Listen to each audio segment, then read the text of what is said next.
welcome to the second episode of Behind the News, the show that offers insight and analysis on latest developments around the world.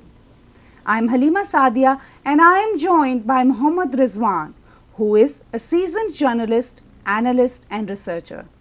Let's start Canada in talk with Pakistan on Aasia Bibi, but what it means for both countries. Prime Minister Justin Trudeau confirmed in Paris that Canada is in talk with Pakistan on the issue of Aasia Bibi's asylum in Canada. For our viewers, let me remind that Aasia Bibi is a poor Christian woman who remained in prison for 9 years on the charges of blasphemy. Pakistani Supreme Court recently acquitted Bibi, setting aside all charges. However, the verdict sparked countrywide protests by religious parties. Bibi is freed from jail but waiting for outcome of appeal. But first, let's listen into what Prime Minister Trudeau had to say on the subject. We are in discussions with the Pakistani government.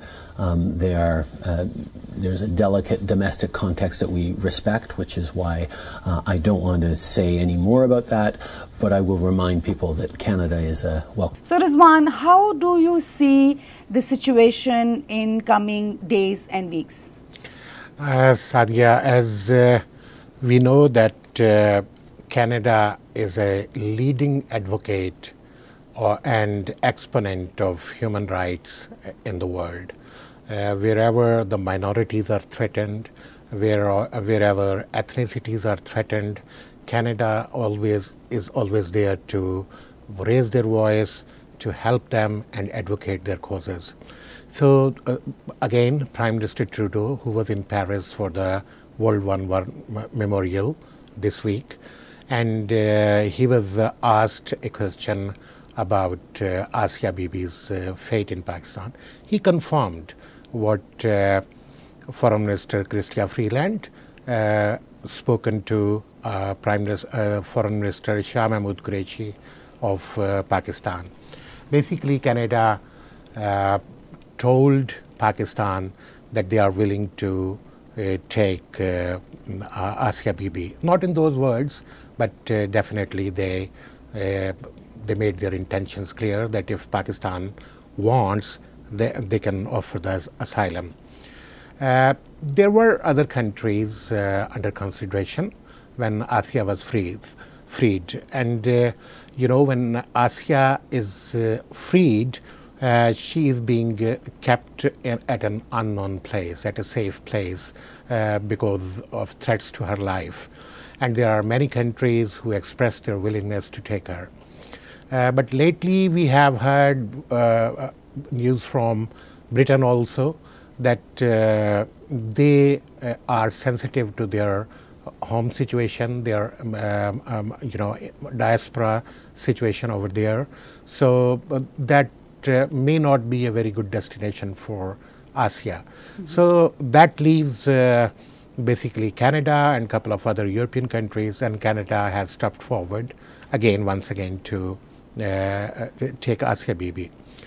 Now there are other dimensions to this situations too. Ever since Liberal government in Canada that took over in 2015 of Prime Minister Trudeau, Prime Minister Trudeau's opposition has been accusing the Liberal Party and the Prime Minister Trudeau of being soft on extremists, being soft on fundamentalists, and being soft on Islamists. So this is, I think, a wonderful opportunity for the Liberal Party and Prime Minister Trudeau as well to show that they are not soft on liberals, or they are not soft on the Islamists and the fundamentalists and all those groups. They are soft on for every minority who is in trouble, and basically they stand for human rights. It certainly will reap rich dividend, political dividend for them domestically. it will be a very good optic, and it will be a very good gesture from a Liberal Party and the party of Prime Minister Trudeau. But there are some concerns as well, Halima, as you see. Everything that involves state-to-state business that has, deep enrooted, which doesn't come on the surface, which is not on the news all the time. But there are concerns that maybe Pakistan may be able to get something out of return. Pakistan, we should be very clear about it, that Pakistan is desperate to get rid of Aasia Bibi. Because of the situation, because of the because of the situation over there. They don't want to keep Aasia Bibi at home because it means trouble. Trouble from the right-wing fundamentalist people who will threaten their life, and for how long they will keep protecting her. And if they keep all the time in a safe place, again that will be an imprisonment. So the situation is not at all conducive for Aasia Bibi to remain in Pakistan. But definitely there are concerns, and there are unconfirmed reports as well, that Pakistani state is asking, or maybe they would ask Canadian government to give them more access to their state operatives working in Canada or in North America, and they would ask something in return. So if that is true, I'm just saying on the basis of concerns of the people. I'm not saying that this is news. I'm not saying that this is a fact on which we should debate on, but there are concerns, a lot of concerns, because in the past also we have seen that the operatives from those countries who do not have a very ideal human rights record were not restricted or were not checked as they should have been checked in a society like Canada, where people come from all over the world to basically have a life free of any fear or anything. So these concerns, I don't know if they are well founded in a particular situation like Aasia Bibi, but generally these concerns are there, and it would be a great thing if the Canadian government steps forward and say, and not only say, later show that Aasia Bibi is a human rights issue. It's a very welcoming sign, and Canada should not have any hesitation to take Aasia Bibi. But at the same time, they should keep one eye on that, on the other situation also, that they should not be very welcoming to everything connected to the state there in those countries, because those countries never care about human rights. They don't care at their home, and they are not going to care in any other country as well. This looks like as if it is a nexus of basically the interests for both, how they collaborate with each other, what serves best to them. In every state-to-state business, Halima, there are things which are given, and there are things which are taken. State-to-state business usually are run on these bases. It's not like you take something and I don't give anything in return. So I'm not saying that this will happen. Let me reiterate it. That I'm not saying that this will happen, but there is a possibility. There is a concern in the society that this situation might bring a soft corner in Canadian government for those elements for which there should not be any soft corner. So that's general concern. Let's stick to Prime Minister Justin Trudeau. Another news, which is Khashoggi is murder. So recently, Canadian intelligence agencies have provided some tapes regarding that. So let's have a look at them first. The Turkish president says that he shared a recording of Mr. Khashoggi's murder with the U.S. and other countries. Has Canada been made privy to this? And did you talk about the case of Mr. Khashoggi with your fellow leaders? Canada's intelligence agencies have been working very closely on this issue with the Turkish intelligence. Canada has been fully briefed up on what Turkey had to share, and I had a conversation with President Erdogan just a couple of weeks ago over the phone. Here in Paris, we had brief exchanges in which I thanked him for his strength in responding to the Khashoggi situation. Just so I'm clear, Prime Minister, are you saying that Canadian agents have heard these recordings? Yes. They have heard them? Yes. Have you heard them? I have not. Does that in any way, this new information, does that in any way change Canada's position on arms deals with Saudi Arabia? And will we be seeing some consequences for the Saudis? We continue to be engaged with our allies on the investigation into accountability for the murder of Jamal Khashoggi, and we are in discussions with our like-minded allies as to next steps towards Saudi Arabia. Rizwan, what do you think? What are the aftermaths of Khashoggi's murder? Do you think that the matter is fizzling out? No, Halima, I don't think matter is fizzling out. It seemed about a week back that it has gone out of front pages of the newspaper and from the main headlines of TV screens. But no, it's not going anywhere. Khashoggi's murder is too big an event to ignore for any Western government because it shows that it brings into question their ages-old alliance with the Saudi monarchy, and that is something which the publics in these Western countries like Canada and US and Europe, the publics are demanding that this whole entire relationship with Saudi Arabia should be revisited. So I don't think that that is going to fizzle out anytime soon. Like we heard Prime Minister Trudeau saying that they will work in coordination with their Western allies on the next steps. What has to be done about Saudi relations.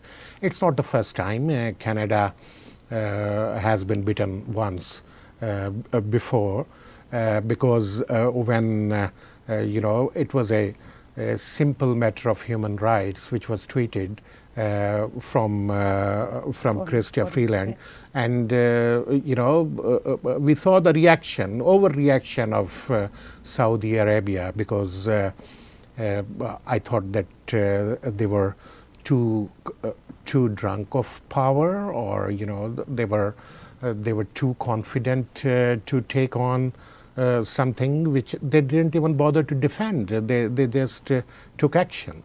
So that kind of attitude had to be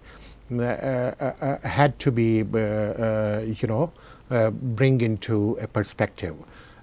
So that's what Prime Minister Trudeau is doing at the moment, and his answer clearly told us that this issue is not going anywhere. There is another thing. The situation in Saudi Arabia is developing fast.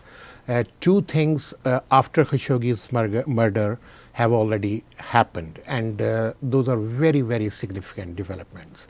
One, that Secretary of Defense, U.S. Secretary of Defense James Mattis, and perhaps Secretary of State Mike Pompeo, both have said that they want peace in Yemen in 1 month's time.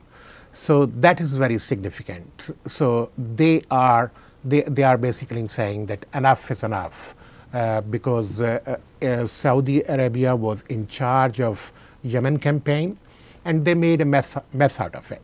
There were so much human miseries because pilots were dropping bombs on the civilians, and the civil war which was going on was going into a stalemate.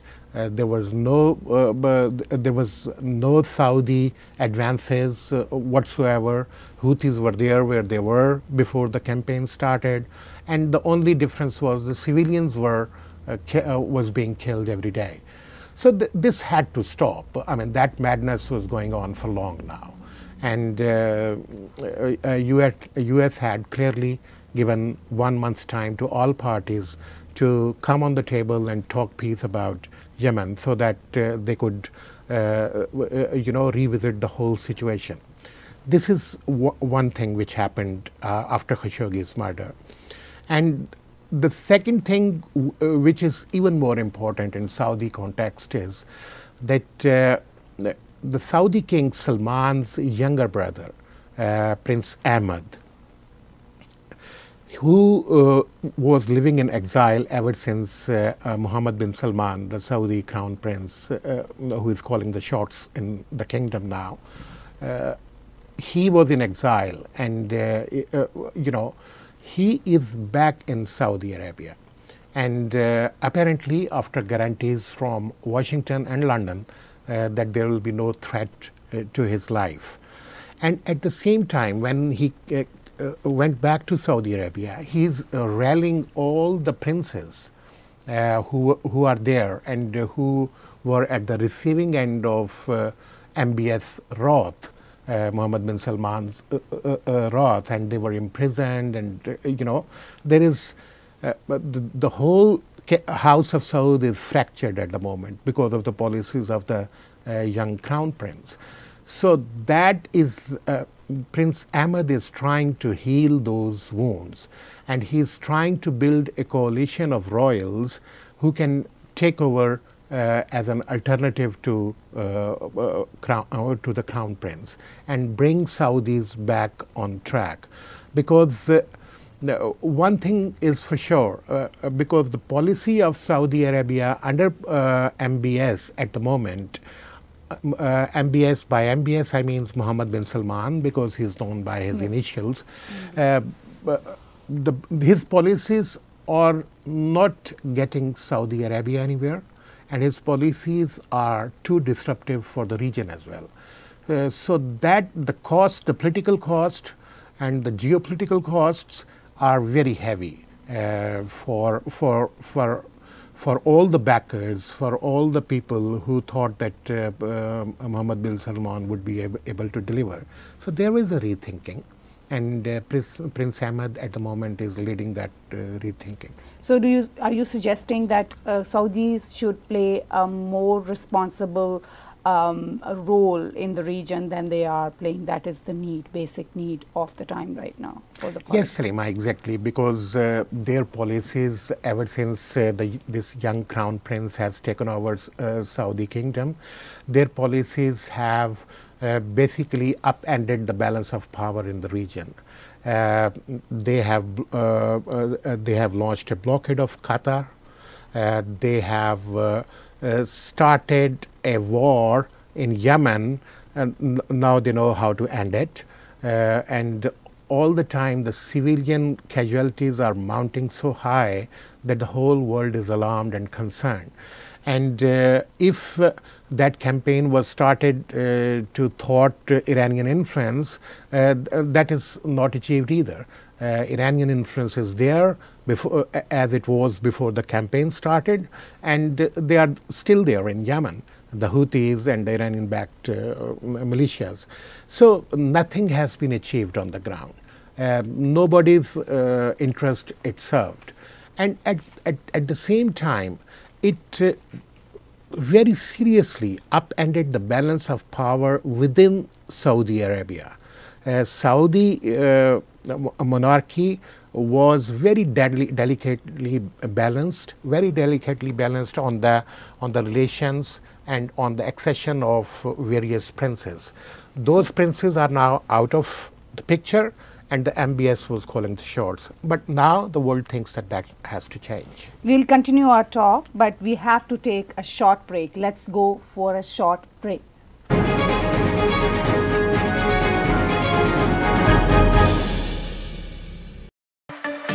Today we are showcasing Rotimatic. It's a fully automated roti maker. This is the first time we are bringing to Canada, and it's available on bestbuy.ca online. Been using this device for a year now, and it's absolutely lifesaver to me. This is a very handy device. It's a small, compact, very easy to make the rotis. So you can make crepes, you can make wraps, you can make rotis, parathas. Multi-talented machine this is. Now Rotimatic is available in Canada online at bestbuy.ca. Free shipping within 3 to 5 business days across Canada.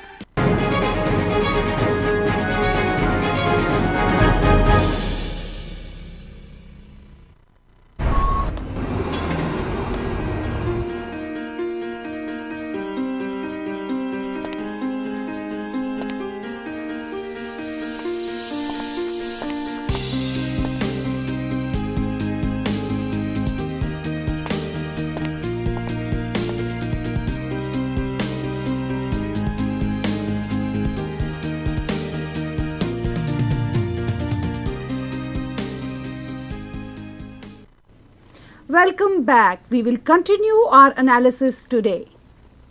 In a significant development, Russia hosted a regional peace conference in Moscow to bring 30 years war in Afghanistan to an end. The conference was attended by representatives from Taliban Afghan Peace Council and almost all regional countries.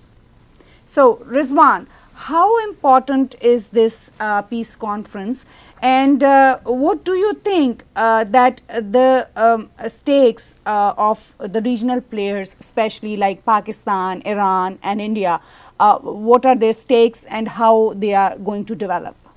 Halima, this peace conference was very significant on two counts. I don't know that it can bring immediate peace or not. I don't know that how Russia can broker a peace when the main party, the United States, that is not directly taking part in that talks. We'll come to these questions later, but let me say that this conference was very important in two respects. It achieved two firsts, basically. One, that this is for the first time that Taliban representatives and Afghan government representatives, they were not directly representative, but they were backed by Afghan government, the Peace Council. They were under the same roof because Taliban always maintained that they will never talk to Afghan government. So this has happened for the first time that they spoke to Afghan government people. So that jinx has broken now. The other thing is that the United States, Taliban always said that they will only directly talk to United States. United States, they stayed away from this peace conference, but they kind of participated in it as well, because they took observer status, because they are there and they are watching, they are listening, but they are not taking part as a player or as a negotiating party. So their ambassador in Moscow, US ambassador in Moscow, he sat in the conference as an observer. So these two developments were very significant. And the third thing, which is also very, very noticeable, that the kind of resurgence of Russian diplomacy in Afghan affairs. The Russia was out of Afghan affairs ever since they left Afghanistan in 1989, and now they are back in the game. And they are the one who brought both the parties under one roof. So that is being seen as kind of victory for Russian diplomacy, and the kind of muscle they showed in these talks, that will lay a foundation in which eventually Russia can emerge as a big player in post war Afghanistan. Re-emerge as a big power. Yeah. So do you think that finally they will be capable of achieving peace in the region, because it looks like it's deep rooted and it's very a complicated situation? It's a very complicated situation, like you said. The war is going on for 30 years. There have been many parties to the war. There have been many sponsors of this war. There have been many backers of this war. And it has been very complicated. So the thing that the peace negotiation have started in itself is a big development in this situation. Let's see that who are the main players. I mean, basically the elephant in the room, which we can say, is United States, because they are the one who are on the ground. They are the one who are fighting this war. And the second big party is Taliban. So when they settle it out, when they know that what they're talking about and what they want out of this peace negotiation, peace will come forth very soon. These are all these parties which are present in Moscow. There are 12 countries, all the Central Asian countries. China is there, Iran is there, India is there, Pakistan, of course, is there. So all these people are there either as a party, because they have been backing one group or the other in all these years, or they are there as a guarantor. Guarantor means that when the peace negotiation happen, there has to be regional guarantees that the peace can be sustainable. But the real peace negotiations will be when all these players will come on the table with the United States on the center stage, and they would then bargain that what are the stakes and who gets what in this game. So how do you see special players like Pakistan, Iran and India? What is your comment about that? Halima, situation of Pakistan is very, very interesting in this situation. Pakistan is the one who is fighting in Afghanistan since 1979, when the Russian tanks rolled in. So from 1979 till this date, they have been heavily invested and heavily involved in Afghanistan. But in 1992, when the first peace came and when the war ended and the civilian government was formed, Pakistan could not get anything out of those negotiations, despite the fact that there were no factionalism, there were no Taliban, there was factionalism in Mujahideen, but more or less it was mainly on the Pakistan was the only player who fought that war alongside the United States and other people. But in those negotiations, Pakistan couldn't do well. They couldn't make their own government. They had a government which was very hostile to the Pakistani interests, and the Northern Alliance government. Even India had a reasonable hand. Iran had a reasonable hand in that government, and everybody had their stakes. The United States had basically said that I have nothing to do with this dispensation, and they just left the place and went back to Washington. Now the peace is coming in a very interesting time. People are weary of this war. They are tired.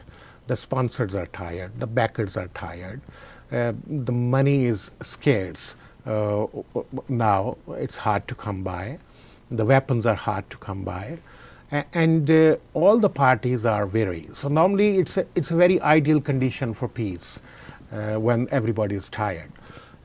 So they are talking now, but for Pakistan, it seems that there are so many players involved now that it seems that they would walk away with very little again, because it's not the same United States who were in their side in 1992 when the first peace happened.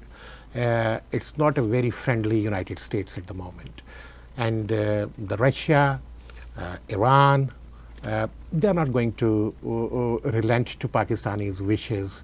And Pakistan itself is not as much a player. It doesn't hold as much influence on Taliban as it used to have. There are many factions in Taliban, and Pakistan maybe have influence on one of those factions. So that's not enough to walk away with a big prize from the negotiating table. So let's see that what happens with Pakistan. Good luck to them. And the second thing, Iran. Iran will get, I think, a reasonable pie from this thing, because they are heavily invested into Western Afghanistan, and they have a considerable influence on one faction of Taliban as well. So I think they will manage to have their say in the end in terms of what they want is basically not to have a hostile government in Kabul.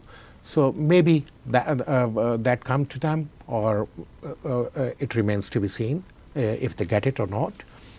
For India, it's an ideal situation. India invested, militarily, and in terms of human resources, very little in Afghanistan. They always did. I mean, they stayed away from the conflict, which was good for them, and that's how they spent these years, progressing economically. So they stayed always away from this conflict. But now the peace is coming. Peace brings, post-war reconstruction, rebuilding. So there is massive economic activity which will be there. So India would basically want a good share of that economic activity. And they have already a good control on Chabahar port, and they have a history as well of economically supporting Kabul government. They are on very good terms with the Kabul government. So it will be easy for them to have a good share of economic activity. And like the people like China, they are there because just they happen to be in the region. They do not have a direct involvement in this war, and they do not expect a direct reward of dividend as well. All they want is probably they could guarantee that Pakistan will sustain this peace whenever the peace is signed. So this is the general a short situation of stakes of the players. We'll continue our analysis, but it's time for another short break. Let's go to the break.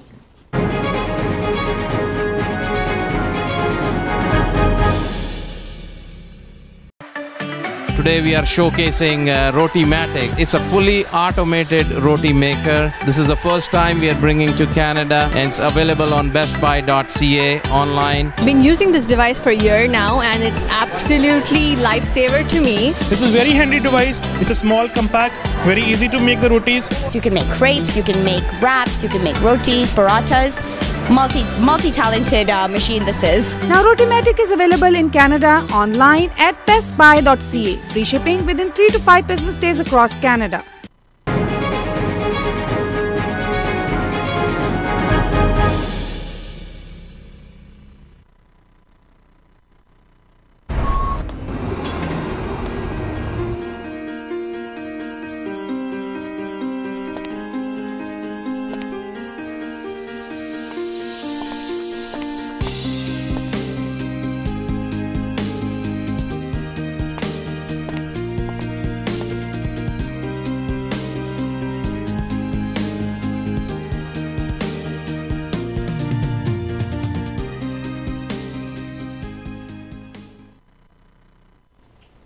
Welcome back to Behind the News.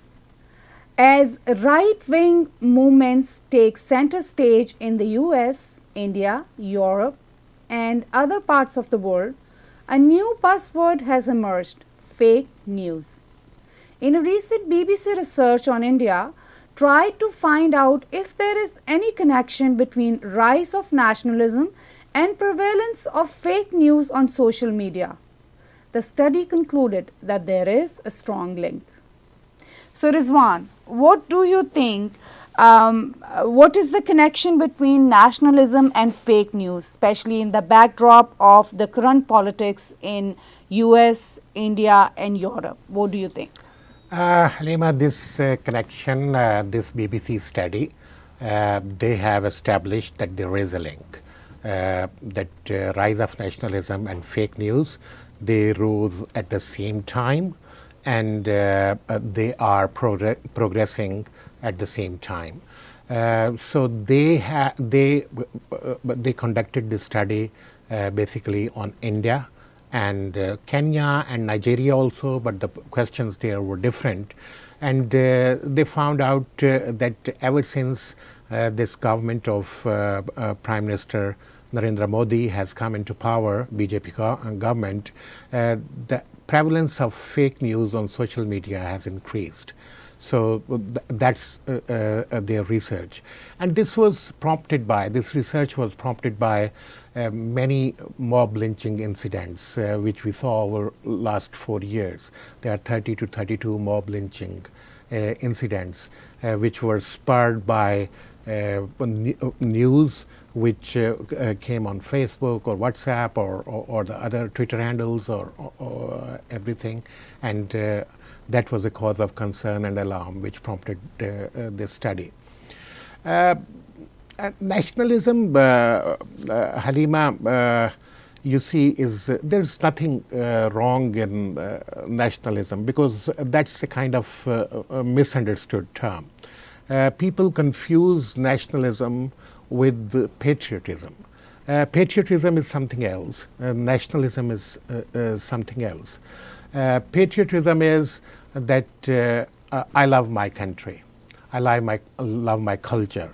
I love everything to which I belong to. But nationalism goes a step further, and that step is a dangerous step. That nationalism requires that I love my country, but I hate everything else which is not me. If you're not my culture, I don't like you. If you're not my religion, I don't like you. If you're not my nationality, I don't like you. So that is nationalism in the term of narrow nationalism. We should call it narrow nationalism, right, rather than nationalism. But don't you think that this is the kind which is actually the reason for this fake news? And another thing I would like to add is populist activities, the populism, which is getting more and more because of the tools which we have, like social media, Facebook, Twitter. I mean, it's very difficult for the young teenagers especially to understand what is right, what is wrong, and that's why I think they are also not relating themselves to the right now situation. That's true. You rightly said. Populism and nationalism, they are brothers and sisters. Nationalism is always popular. Otherwise, it can't have a mass appeal. And if it doesn't have a mass appeal, it will not affect society, good or bad. It can't affect society that much. So populism is a prerequisite. So it comes in a package of nationalism as well. The problem starts that when you are doing a popular politics, when you are treading towards narrow nationalism, I would say, then you need to invent stories, because those stories will give a strong backing, strong support to your narrative. Those stories are not real, those stories are not there already, but then what? You have to invent them. So social media at the moment is being used as a tool to invent, disseminate, and spread those stories. So that we have seen in the United States ever since President Trump came to power, that we are seeing in India at the moment, that we have seen in Hungary, that to an extent we have seen in Italy, and at the time of Brexit, the traces were there in Britain as well. So that is a big connection between fake news and rise of right-wing movements. Right wing, here I say, it's not a traditional right wing as we used to understand. The definition of right has changed and the definition of left has changed. Everything is so intertwined. They have moved from their places now. Right has become far right and nobody knows what right is now. And left has, they started to come towards center, now they are moving towards right. So it's very complicated because it's a transition time. So that's why it's a very fluid time. Things are changing. Coming back to your fake news thing. In India, the BBC found that there are 3-4 subjects or topics on which fake news progresses very rapidly, like Hindutva, lost Hindu glory, vis-a-vis Muslims, and Hindus and the Hindu civilization being the superior civilization of all the communities living in India. So those were the trends the BBC report found out, and they studied those trends. What are the trends? So now on those trends and those subjects, the news which are invented and spread, they are going into the territory of violence. So that becomes a problem. That is the problem with narrow nationalism.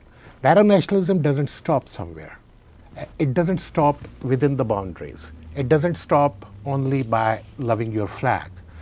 It leads to the violence because there is a prerequisite that when you don't have only to love your own things, own country, own religion, everything, but you have to dislike whatever is not you. Yeah, yeah.